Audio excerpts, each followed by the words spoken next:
10/3/2026 দাসের বানানীর নামায় চরের পাশে একটি অজগর সাপ মানালে একটি ছাগল খেয়ে ফেলছে। সেটা উদ্ধার করার জন্য দাসের বারানী সিপিজি সদস্য এবং স্টাফ সহ আমি মোহাম্মদ আব্দুল মোমিন আসছি। আমরা কিছুক্ষণের মধ্যে সাপটি সুন্দরবনে অবমুক্ত করব।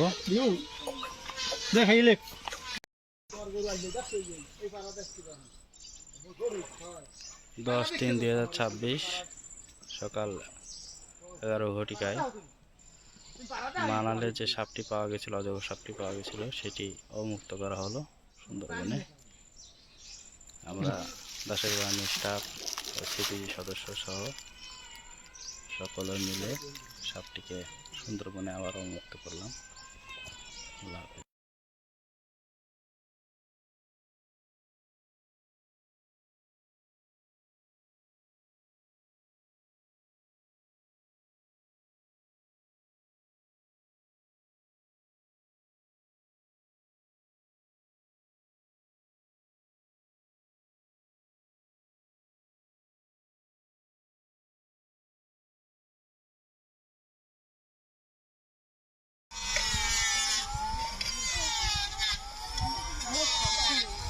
ও মাথাটা ধরিস না, লাঠির মাথাটা ওই মাথাটা লাগা।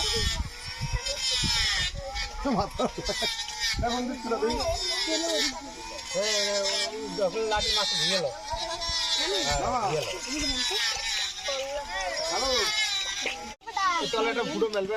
10/3/2026 দাসের বানানীর নামায়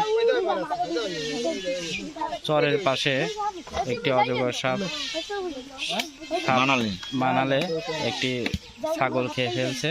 সেটা উদ্ধার করার জন্য দাসের বারানী সিপিজি সদস্য এবং স্টাফ সহ আমি মোহাম্মদ আব্দুল মোমিন আসছি। আমরা কিছুক্ষণের মধ্যে সাপটি সুন্দরবনে অবমুক্ত করব।